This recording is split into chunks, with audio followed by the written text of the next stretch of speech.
Anoche hablábamos acerca de la familia, más precisamente de los matrimonios, ¿no es cierto? Teníamos en claro, habíamos puesto en claro el hecho de que la familia no es un invento humano, no es un invento del hombre, sino que es una planificación, es un plan de Dios, es un diseño de Dios, ¿no es cierto? Y fue allí al principio de toda la creación que Dios creó la familia, ¿no es cierto? Como ese núcleo, ese centro del cual surgía todo, ¿no es cierto?, para la humanidad, para el mundo completo, ¿no es cierto? También veíamos que dentro de la familia hay dos aspectos importantes que son el matrimonio y los hijos, ¿no es cierto? También veíamos cómo era importante, ¿no es cierto?, el amor dentro del matrimonio, ese amor que surge y que hace justamente de que un matrimonio se mantenga unido, se mantenga fuerte, se mantenga estable ante las circunstancias y justamente con ese amor poder suplir todas las necesidades, pero resolver, ¿qué cosa era? A ver si se acuerdan. Conflictos, sí, tal cual, conflictos. Y es a través de ese amor y con amor resolver esos conflictos. Y esa palabra amor sigue sobrevolando siempre en el matrimonio cuando también vamos a estar hablando aquí de nuestros hijos, Y tengo tres textos que quiero compartir con ustedes en esta mañana.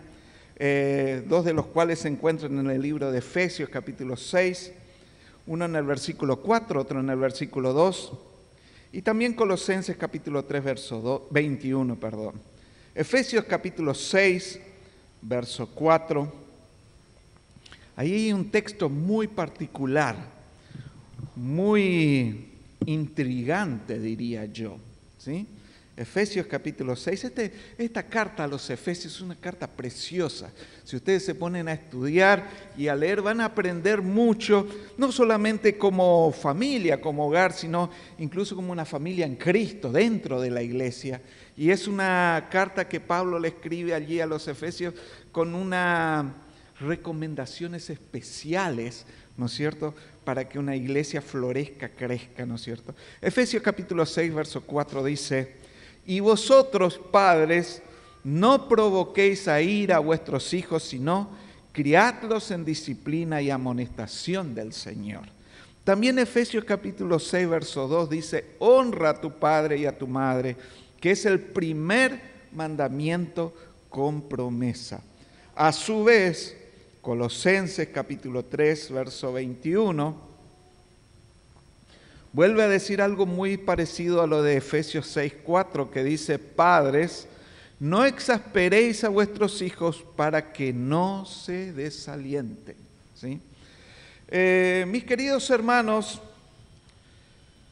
ayer, como les decía, hablábamos acerca del matrimonio. Cuando Dios creó al hombre y a la mujer y los hizo unirse en una sola carne, como veíamos ayer, esta cuestión, ¿no es cierto?, tan importante que es el matrimonio y un designio divino, ¿no es cierto? Este hombre y esta mujer dejaban a sus padres para crear su propio núcleo familiar, ¿no es cierto? Sin lugar a dudas, todos fuimos hijos alguna vez, ¿o no? Todos fuimos hijos, ¿sí? Bueno, y formamos nuestra propia pareja, nuestro propio núcleo. A su vez, todos tenemos hijos, o la mayoría por lo menos tiene hijos, gracias a Dios, que serán nuevamente luego otro núcleo, otra familia, otro hogar, ¿no es cierto?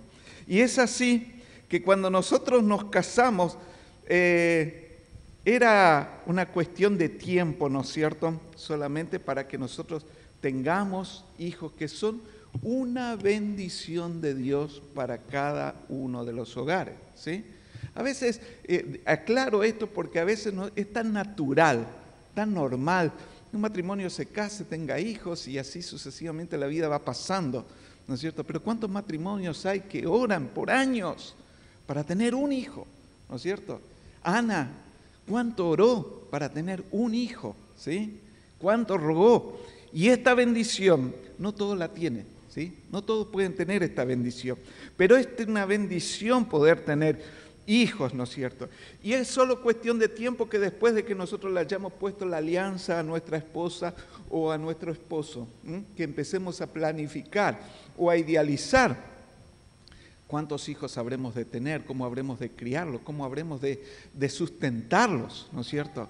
Y esto, mis queridos hermanos, por más que nosotros lo analicemos y lo pensamos, no está dentro de nuestras posibilidades lograr y hacer todo esto. ¿Cuántas veces el Señor no nos rompe los planes o no? Tengo un hermano ahí que quiso tener un hijo, cuando nacieron fueron 2. Después quiso tener nuevamente un hijo, nacieron 2. De una sola sentada tuvo 4. Y eso le rompió todos los planes, ¿no? Pero gracias a Dios por esto, ¿no es cierto? Porque hemos podido tener hijos. Y nosotros como cristianos no podemos decir que tenemos hijos planeados, porque estos son planificados por Dios, ¿sí? Son planificados por Dios. Y esto lo quiero recalcar muy bien, porque por más que nosotros lo planifiquemos, como lo dije hace un momento, Dios es el que hace, Dios es el que da, Dios es el que provee, ¿no es cierto? Y todos nuestros planes deben someterse a la voluntad de Dios, deben someterse a la voluntad de Dios, que es lo principal. Leíamos ayer Génesis 1:28, donde dice, y los bendijo Dios y les dijo, fructificad y multiplicaos, llenad la tierra y sojuzgadla y señoread en los peces del mar, en las aves de los cielos y en todas las bestias que se mueven sobre la tierra. Mis queridos hermanos, tener hijos es obedecer a la palabra de Dios, es obedecer a lo que el Señor nos declaró. Son huesos de nuestros huesos, carne de nuestra carne, son nuestra descendencia aquí en la tierra. Van a llevar nuestro apellido, van a llevar nuestras características, incluso algunos llevarán nuestros talentos, y esto es fundamental entender, es parte nuestra, pero no son nuestros, no son nuestros. Hay que entenderlo porque son, ¿de quién? De Dios, de Dios. Hay que entender esto, ¿no es cierto?, que nuestros hijos son prestados, Dios nos los presta por un tiempo, ¿sí? Y nos da esa inmensa responsabilidad de criarlos, de enseñarles. Nos los presta un tiempo porque nos cree capaces de poder hacerlo, ¿sí? Nos cree que somos capaces y nos da esa responsabilidad, ¿no es cierto? Pero también son nuestros prójimos, nuestros futuros hermanos en la fe, nuestras generaciones futuras que habrán de llevar también la palabra de Dios a otros que también lo necesitan. ¿Es así o no? Es correcto, ¿no? ¿Se están dando cuenta de la responsabilidad que tenemos? ¿Están analizando a través de toda esa palabra la responsabilidad que cabe sobre nuestros hombros? Amar a nuestros hijos. Efesios capítulo 6, verso 4 leíamos hoy, y vosotros padres no provoquéis a ira a vuestros hijos, sino criadlos en disciplina y amonestación del Señor.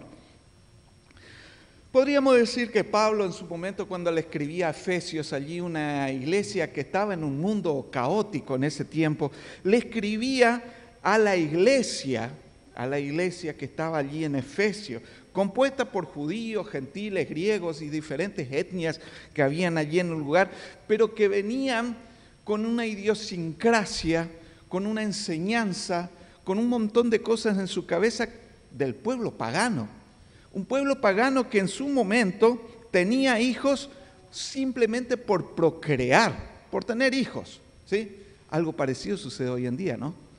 Pero más aún todavía en esa cultura en la cual vivían esos hijos, si eran mujeres, eran casi desechadas, porque no eran importantes, era importante tener un hijo varón para que siga llevando el apellido, para que vaya a la guerra, para que luche por un país libre, por los ideales que tenían en su tiempo, ¿no es cierto? Una cultura difícil, una cultura difícil en donde criar hijos era difícil, ¿no es cierto? Pero yo a su vez transponía, ¿no es cierto?, esta historia a los tiempos que vivimos hoy. Mis queridos hermanos, hoy cuando hablamos del aborto como una ley que se ha impuesto en la Argentina, ¿no es cierto?, donde es tan fácil desechar un hijo. Es más, hasta el momento en que nace ni siquiera es considerado una persona. Tremendo esto, terrible, ¿no es cierto? Es inconcebible dentro de una familia cristiana impedir, ¿no es cierto?, el nacimiento de un chico simplemente porque éste viene a molestar el crecimiento personal de cada una de las personas, ¿no es cierto? Yo quiero ser libre. ¿Cuántas veces hemos escuchado, ¿no es cierto?, la frase es mi cuerpo, yo hago con él lo que yo quiero? Qué lejos de la verdad que está esto, ¿no? Es mi cuerpo. Pregunto, ¿alguien puede dominar su cuerpo? ¿Puede sacar alguna enfermedad de su cuerpo el momento que quiera? Es mi cuerpo, yo hago con él lo que quiero. Pero ¿por qué no se cura solo? ¿Por qué no hace con su cuerpo la voluntad que quiera? Si yo fuese dueño de mi cuerpo, tal vez hoy sería un atleta mundialmente conocido, un Messi más. ¿Quién no querría eso, no? Y si soy dueño de mi cuerpo, ¿por qué no lo puedo hacer? Tan sencillo como eso, es porque no somos dueños ni siquiera de nuestro propio cuerpo, ¿sí? No somos dueños de nuestro propio cuerpo, sino que todo está atado a la voluntad ¿de quién? De Dios, de Dios. Y ese niño que llevamos dentro también es voluntad de Dios.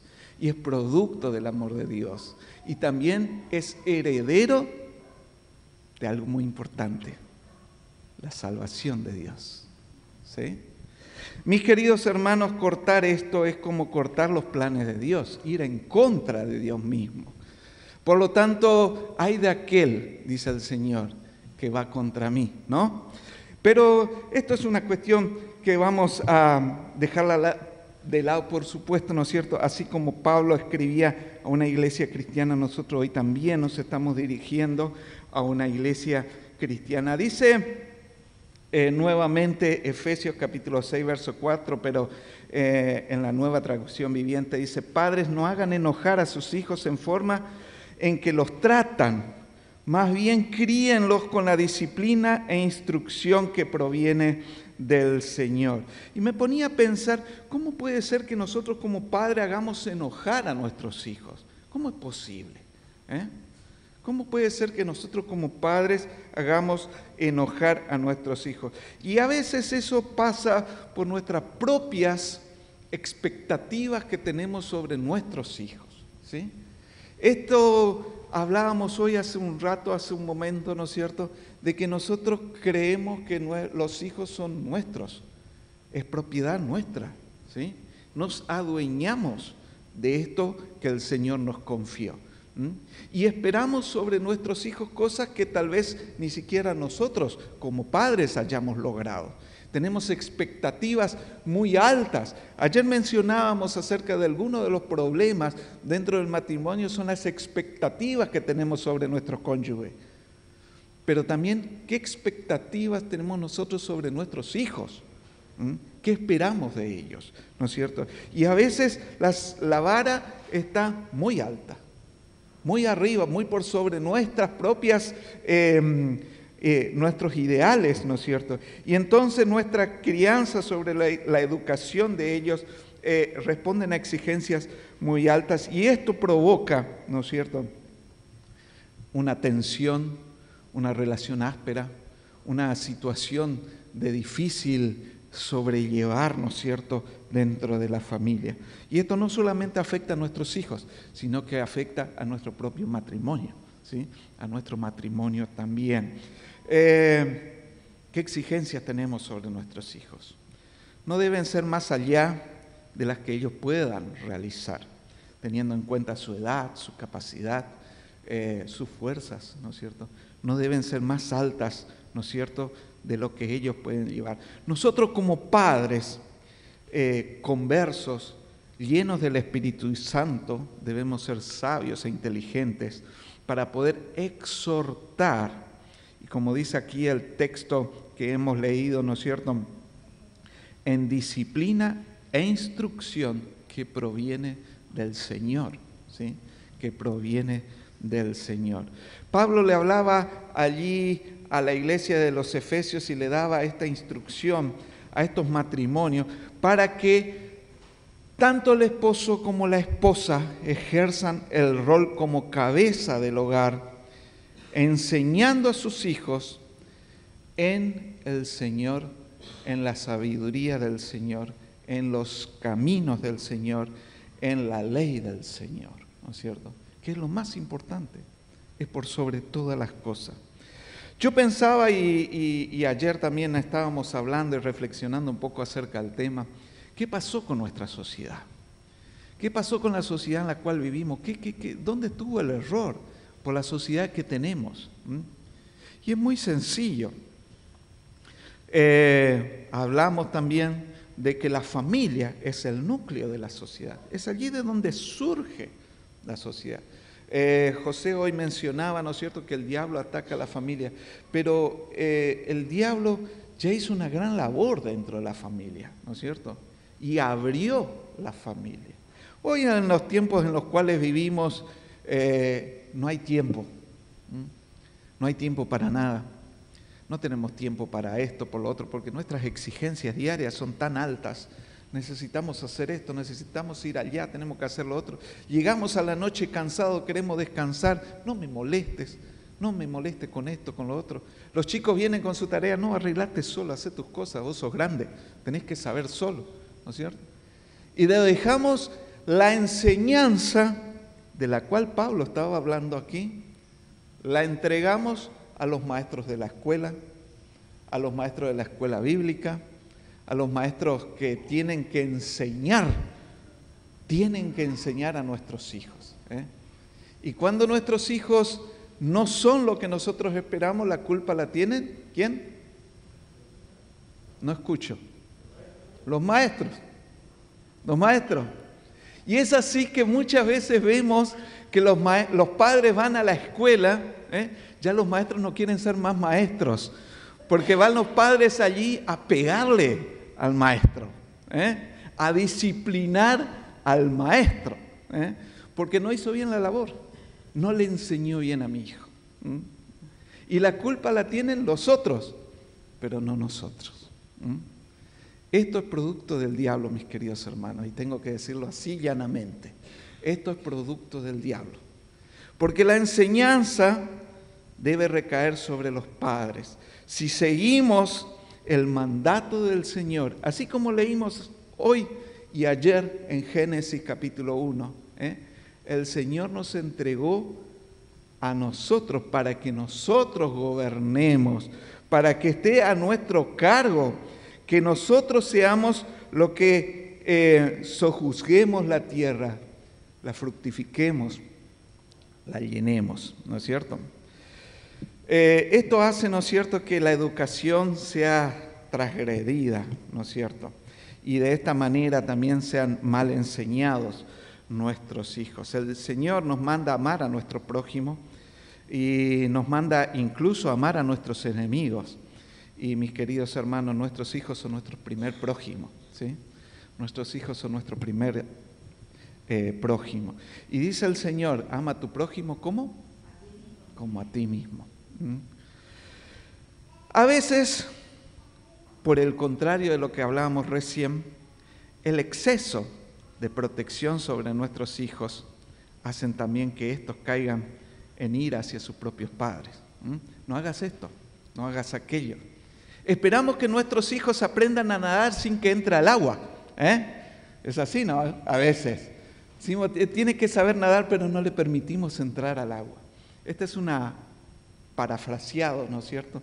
Una cuestión de nuestra propia vida. No permitimos que nuestros hijos entiendan cuál es el peligro, porque los sobreprotegemos por sobre todas las cosas. Los encerramos aquí, adentro de una jaulita para que nada les suceda, nada les ataque, nada le haga mal, ¿no es cierto? Y si es posible encerrarlos dentro de una burbuja para que se críen ahí y crezcan grandes, sanos y fuertes dentro de ese lugarcito y que nada les afecte, sería lo ideal, ¿no es cierto?, para nosotros. Pero esto no es así. ¿no? Es así que el Señor envió a sus discípulos en medio de un pueblo malo. Los enseñó, los instruyó, les dio las herramientas necesarias allí a sus discípulos y después les dijo, id y predicad y traed discípulos. Les mandó afuera a hacer su trabajo, les enseñó para enfrentar el mundo. La sobreprotección sobre nuestros hijos no nos va a ayudar en absolutamente nada, porque ante la primera situación todo se desmorona, como esos juegos que se hacen del dominó, de los castillos de naipe y esas cosas, que un toquecito y se desmorona todo, porque se enfrentan a una realidad a la cual ellos no están preparados. Otro problema tal vez es el favoritismo de un hijo sobre otro, ¿no es cierto? Y esto trae terribles consecuencias familiares, ¿no es cierto? Porque este hijo se parece mucho a mí, entonces me apego mucho a este hijo. Este es igual a mí, ¿no es cierto? Este es inteligente, este es buenito, este sabe todo, es el más lindo. El otro salió a tal y tal, al abuelo, a la abuela, no sé a quién, ¿no es cierto?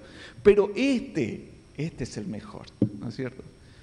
Y nos damos cuenta que lamentablemente, así como en Génesis 25, verso 28, vemos como Isaac amó más a Esaú, ¿no es cierto? Y Rebeca a su vez amaba más a Jacob. ¿Y qué pasó? Hubo un pleito familiar que duró años, décadas, ¿no es cierto? ¿Por qué? Porque había favoritismo, allí había una cuestión de diferencias entre los hijos, ¿no es cierto?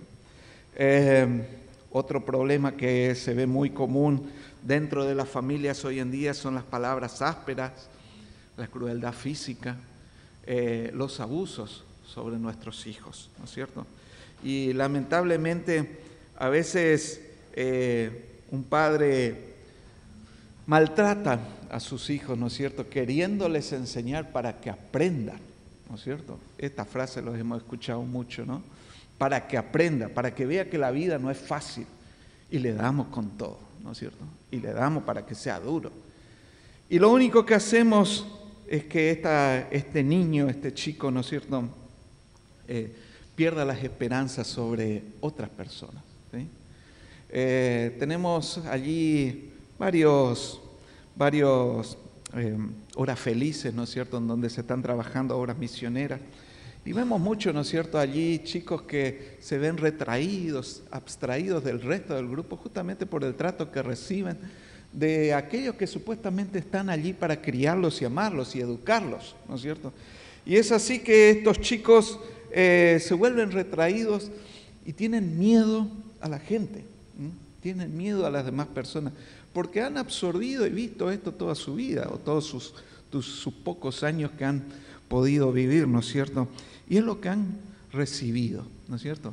Nosotros no podemos dar otra cosa que lo que recibimos, mis queridos hermanos, No podemos dar otra cosa de lo que nosotros recibimos. Si nosotros recibimos 50 pesos en el bolsillo, no podemos dar 100, porque tenemos 50, ¿es así o no?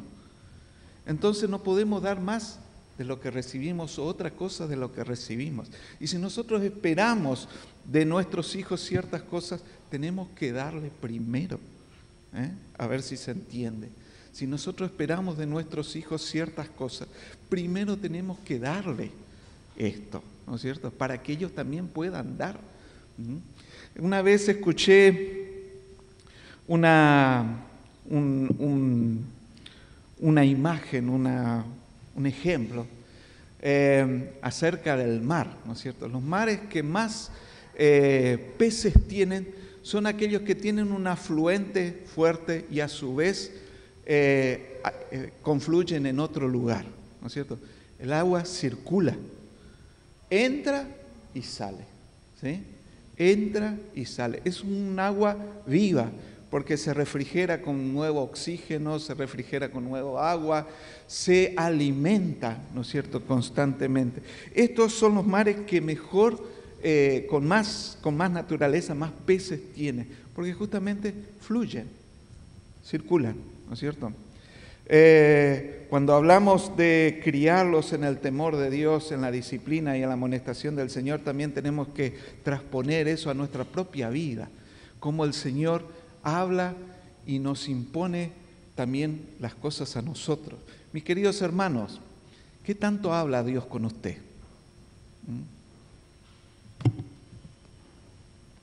Esta es la palabra de Dios, ¿no? Este es el lugar por el cual Dios nos habla, ¿no es cierto? Y es fundamental que este libro sea el principal libro en nuestra casa. Este debe ser el libro, el manual de instrucciones por el cual nosotros amonestamos y corregimos a nuestros hijos, ¿sí? En la antigüedad esto estaba dedicado al padre de familia o en su falta a la madre, pero aquel que estaba allí al cuidado de los hijos tenía que enseñarle la ley de Dios a sus hijos. Y decía la palabra, enséñale día a día, no te canses de enseñarle. ¿Es así o no? Estoy equivocado.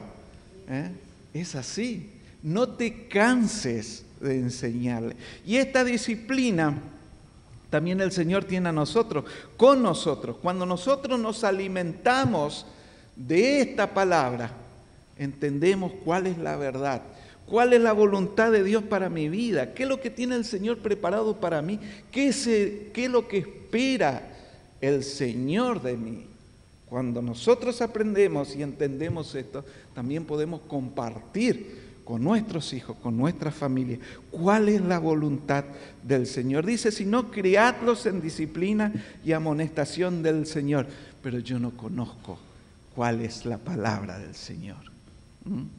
¿Cómo puedo hacerlo? Hoy decíamos, damos de lo que recibimos, ¿o no? Es fundamental entender que debo estar unido al Señor para poder enseñar lo que el Señor quiere. La disciplina, acá leíamos, ¿no es cierto?, que debemos criarlos en disciplina. La disciplina es un conjunto de reglas y normas cuyo cumplimiento de manera constante conduce a cierto resultado, doctrina, instrucción de una persona especialmente en la moral, especialmente en la milicia y en los estados eclesiásticos, secular y regular, observando leyes y ordenamientos de la profesión o la institución en que estamos, según un diccionario, ¿no es cierto? Según un diccionario. Esto hace de que nosotros, cuando tengamos una disciplina, enseñemos también disciplina, damos doctrina, una instrucción a esa persona. Imagínense, un niño que nace en un hogar es un libro en blanco, es un libro en blanco. Y nosotros tenemos esa inmensa responsabilidad de ir escribiendo en ese libro. Lo que nosotros vayamos escribiendo en ese libro es lo que después se va a leer, lo que se va a ver, lo que se va a entender en ese libro, ¿no es cierto? Dice Salmos 94:12, bienaventurado el hombre a quien tú, Jehová, corriges y en tu ley lo instruyes, en tu ley lo instruyes. Y es maravilloso, mis queridos hermanos, cuando a veces vemos los niños chiquititos ya hablando, mencionando, diciendo versículos bíblicos, ¿o no? Es maravilloso. Allí cuando ellos están ya en corta edad repitiendo aquello que ya habían aprendido, ¿no? En Hebreos capítulo 12, verso 11 dice, es verdad que ninguna disciplina al presente parece ser causa de gozo, sino de tristeza, pero después da fruto apetecible de justicia a los que en ella han sido ejercitados, ¿sí? A nadie nos gusta que nos disciplinen. Yo me acuerdo, mi papá a veces nos daba, y nos disciplinaba. En ese momento no nos gustábamos, pero después nos dábamos cuenta de, bueno, nos merecíamos, nos mandábamos alguna y nos merecíamos. Y gracias a Dios creo que no se equivocó. Por lo menos creo que más o menos hizo bien su trabajo. Pero dice también 2 de Timoteo capítulo 3, 16, dice, toda la escritura es inspirada por Dios y útil para enseñar, para redarguir, para corregir, para instruir en justicia. Y esto es fundamental, mis queridos hermanos, instruir en la justicia de Dios a nuestros hijos. Porque esto es fundamental, conducir a nuestros hijos al corazón de su Salvador. Y quiero detenerme aquí un instante. Yo puse este título, conducir el corazón de nuestros hijos al corazón de su Salvador. A veces queremos obligar o a veces queremos obviar este camino. Decía William Hendrickson, un gran teólogo del año 1900, que también fue uno de los que ayudó a traducir la Biblia en la nueva traducción viviente, decía: en relación a esto, no estaría bien pasar por alto el hecho de que ni el Estado, ni la sociedad en general, ni aún la Iglesia es primariamente responsable de formar a la juventud, aunque ellos tienen interés en ello y tienen un grado de responsabilidad al respecto. Pero bajo la economía de Dios, el Hijo pertenece antes que nada a los padres. Son ellos los que deben velar hasta donde les sea posible para que las agencias que ejercen gran influencia sobre la educación de los niños sean definidamente cristianos. El centro mismo de la disciplina cristiana es la siguiente: conducir el corazón del niño al corazón de su Salvador. Esta es nuestra obligación como padres, conducirlos a ese Salvador. Muchas veces, o por lo menos sucede, ¿no es cierto?, allí, ¿no verá? Me imagino que acá seguro que no, ¿no es cierto? Los padres esperan que los niños aprendan de Dios allí en la escuela bíblica. Ellos tienen la obligación de enseñarle y traerle, ¿no es cierto?, a la iglesia. Cuando son grandes estos niños, ¿no es cierto?, son jóvenes, ¿no es cierto?, esperamos que en vez de ir al mundo, al boliche, a esos lugares de perdición, vengan a la iglesia porque los maestros hicieron bien su trabajo, ¿no? Es así, ¿no? Eso pasa, no verá, me imagino que acá no. Pero acá dice que todo lo contrario, ¿no es cierto?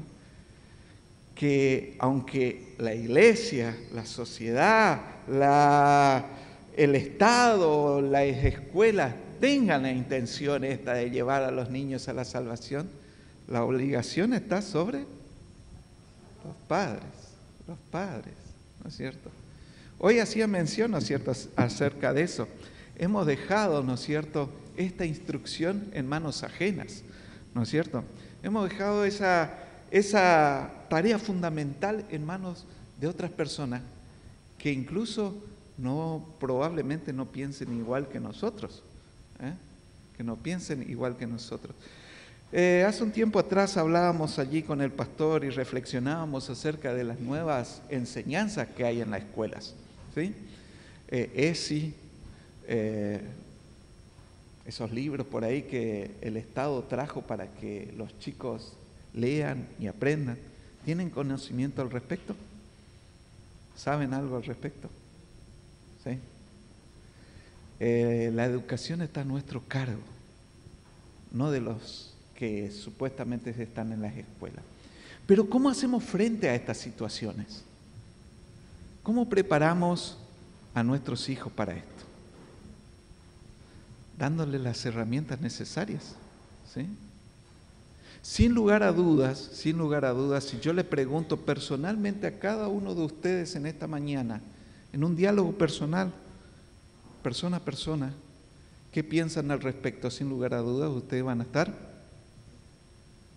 en contra, ¿sí? Van a estar en contra. Se van a estar horrorizados. Van a decir, no, esto no quiero para mis hijos. Pero ¿cómo preparamos a nuestros hijos para ello? Dándoles las herramientas necesarias. ¿Dónde están esas herramientas? Acá, en este libro. Es importantísimo conducir a nuestros hijos al corazón del Salvador.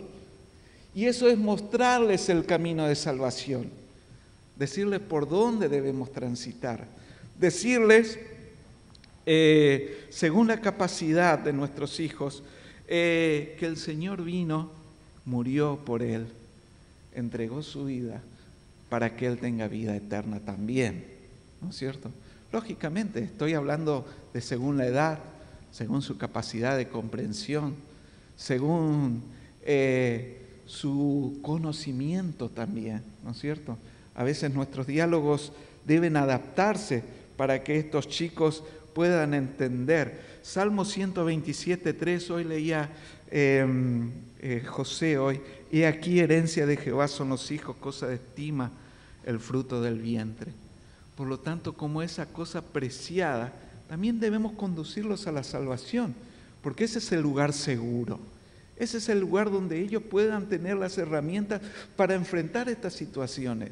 Créanme de que el niño tiene la sabiduría necesaria para entender qué está bien y qué está mal, qué proviene de Dios y qué no proviene de Dios, cuando nosotros le damos las herramientas necesarias, ¿sí? Él va a saber defenderse perfectamente bien de los ataques del diablo cuando éste viene por él, porque sabe qué cosa está bien y qué cosa está mal, ¿sí? También leíamos en Proverbios 23:24, leo 23:24, mucho se alegrará el padre del justo, y el que engendra sabio se gozará con él. Y esto alegra justamente el corazón de los padres cuando vemos que nuestros hijos caminan en los caminos del Señor. Y quiero dejarle por último 4 consejos sabios para la enseñanza de nuestros hijos. En primer lugar, es esencial invertir en nuestros hijos tanto tiempo como sea posible. Tanto tiempo como nos sea posible invertir. No es tiempo perdido, es un tiempo bien gastado. Es un tiempo en el cual estamos formando una persona. Ayer hablamos, ¿no es cierto?, de que la familia es el núcleo donde se forman tradiciones, se forman allí cuestiones de moral, de ética, ¿no es cierto? Es allí en la familia, ¿no es cierto? Pero para que esto se forme de una manera correcta debemos invertir tiempo en nuestros hijos, debemos invertir tiempo en nuestra familia. ¿Cuánto tiempo dedicamos a nuestros hijos? ¿Cuánto tiempo les hablamos? ¿Cuánto tiempo estamos con ellos? ¿Cuánto tiempo permitimos, ¿no es cierto?, que el mundo de afuera afecte la vida de este chico? Hoy es muy sencillo para que el chico se calle. ¿Es así o no? ¿Qué aprenden de acá? Lo que el mundo les muestra. Pueden ser cosas buenas, ojo, pueden ser cosas buenas, pero no hay nada más bueno que lo que el Padre les enseña. Pero por sobre todas las cosas, y este es el segundo ejemplo, lo que el Padre les muestra, lo que los padres les muestran. Es muy gracioso ver a veces a los chicos caminando y al padre al lado. Si ustedes se prestan atención van a ver que incluso la forma como camina es igual que la del padre. ¿Por qué? Porque imitan a sus padres, imitan a sus padres, mis queridos hermanos. Cuando yo le quiero enseñar a mi hijo, ama al Señor por sobre todas las cosas, pero yo tengo un terrible problema con mis vecinos. ¿Qué ejemplo le estoy dando? ¿Qué le estoy enseñando? ¿Qué le estoy mostrando? Que debo amar al Señor, pero tengo que tener problemas con mi vecino, o en el trabajo, o con mi esposa, o quien sea, ¿no es cierto? Debo mostrarle al hijo lo que es necesario que aprenda. Ellos deben ver en mí reflejado esto que he aprendido. Ellos deben ver aquí lo que dice aquí en mi vida también. La crianza de nuestros hijos no depende de las palabras, sino del ejemplo. No depende de lo mucho que nosotros podamos hablar, enseñar, y a veces queremos suplir esas faltas que tenemos con regalos, con amenazas, con un montón de cosas. Pero nada suple a nuestro ejemplo. Nada suple a nuestro ejemplo. Aquello que nosotros mostremos a nuestros hijos. Me causaba gracia, hace un tiempo atrás, veía a las hijas de nuestro pastor allí, 2 nenas, ¿no es cierto? La mayor se había puesto allí una caja de manzana, tenía un libro enfrente de ella, y la más chiquita estaba sentada en un banquito, y la más grande le predicaba. Era lo que había visto del padre, ¿no es cierto? Predicar, ¿sí? Y esto también sucede en nuestro hogar, mis queridos hermanos. El ejemplo es mucho más fuerte. En tercer lugar, es preciso enseñarles sobre el Señor, darles ese ejemplo de vida. Dice Deuteronomio capítulo 6, verso 7, y las repetirás a tus hijos y hablarás de ellas estando en tu casa y andando por el camino y al acostarse y cuando te levantes, en todo momento. En todo momento hablarles del Señor. A veces queremos entablar con nuestros hijos una conversación, ¿no es cierto? Y no sabemos de qué hablar. Empezamos hablando del fútbol, de moda, de las carreras, del estudio, de cualquier otra cosa, y no encontramos un vínculo por el cual hablar. Y nos olvidamos de que tenemos que hablar de esto, enseñarle, darle un ejemplo práctico, mostrarle cuál es la voluntad del Señor, explicarle que ante las diferentes situaciones de la vida que les toque enfrentar, en este manual van a encontrar todas las respuestas, que en este lugar van a encontrar las respuestas que ellos necesitan para tener una vida fructífera. Y en cuarto lugar, la crianza de los niños debe ser coordinada por los cónyuges. El principio de autoridad que estableció el Señor justamente en su palabra habla de que los padres deben instruir a sus hijos. Y esto es fundamental, de que la crianza debe estar sobre los padres hacia sus hijos. Hay lugares que sin lugar a dudas por ahí tal vez el padre esté ausente o la madre esté ausente, pero en esa pequeña familia hay una autoridad presente, hay alguien que está a cargo. Y ese que está a cargo debe ser el que debe instruir a los chicos, a los hijos, ¿no es cierto? En todo hogar debe haber una autoridad y esta autoridad debe ser clara para nuestros hijos. Nuestros hijos tienen que saber quién es el que manda, no por abuso ni por una fuerza desmedida. Tienen que entender quién es la autoridad en casa. Muchas familias tienen problemas en sus hogares porque quieren ser amigos de los hijos. Quieren ser igual que los hijos, ¿sí? No, mi hijo me tiene confianza y por eso me cuenta todas las cosas, mi querido hermano. Vos no sabés en qué te estás metiendo. No sabés qué estás diciendo, ¿sí? Los hijos necesitan saber quién está a cargo, porque a su vez después ellos tienen que estar a cargo de su hogar. Y tienen que entender que hay una autoridad, así como nosotros estamos bajo autoridad, ¿o no? Amén. Estamos bajo la autoridad de Dios y por lo tanto debemos cumplir lo que el Señor demanda de nosotros. Y nuestros hijos también deben cumplir lo que nosotros como padres y lo que Dios nos enseña también deben cumplir como hijos a cargo. Es fundamental que ellos entiendan esto para que nosotros tengamos familias fuertes. Cuando nosotros tenemos familias fuertes, ancladas en la palabra de Dios, criadas bajo los preceptos del Señor, vamos a tener familias fuertes y por ende iglesias fuertes, iglesias sanas, iglesias que saben quién es el Señor, iglesias que estén unidas por el amor en Cristo Jesús. Y saben, esto es fundamental. ¿Por qué? Porque la familia es ese pequeño núcleo del cual surge toda sociedad, ¿sí? Cuando nosotros tenemos un corazón sano, todo el cuerpo está sano, ¿sí? Porque ese corazón, ese pequeño lugar está sano. Y por sobre todas las cosas, vuelvo al primer texto que hemos leído en la noche de ayer, ¿no es cierto? Cuando Dios formó todo lo que había, el mundo, las criaturas que en él hay, y creó al hombre y a la mujer a imagen y semejanza de Dios. Por lo tanto, cuando nosotros veíamos a Adán y Eva allí en el jardín del Edén, antes de que entre el pecado, ¿a quién veíamos? A Dios. Eso mismo debemos reflejar nosotros hoy, ¿sí? Como familia de Dios debemos reflejar la imagen de Dios, ¿sí? Esa es nuestra misión y por ello fuimos creados y criados en este mundo. Y esta es nuestra misión en la tierra hoy, ser imagen de Dios. Les invito a que nos pongamos de pie.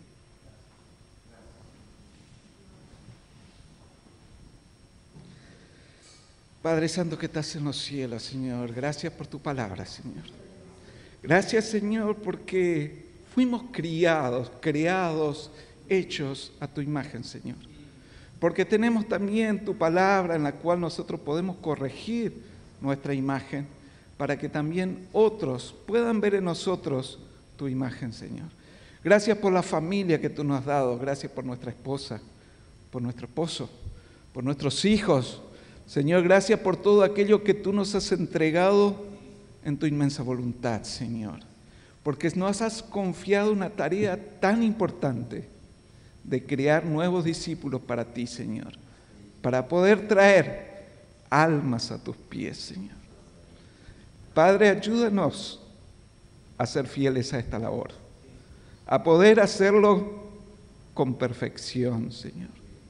Para que podamos, Señor, al final de nuestros días cosechar los frutos también, frutos en abundancia, y decir, Padre, hemos sido fieles. Y que tú, Señor, puedas recibirnos también y decirnos, fiel siervo has sido, entra en el gozo de tu Señor. Te ponemos todo esto en tus manos y te pedimos que también tú sigas tu bendición sobre tu palabra, Señor. Que sigas obrando en nuestros corazones y que traigas frutos y frutos en abundancia. Todo esto te lo entregamos a ti, Señor, que eres el Señor de todas las cosas. En el nombre de Cristo Jesús. Amén. Amén.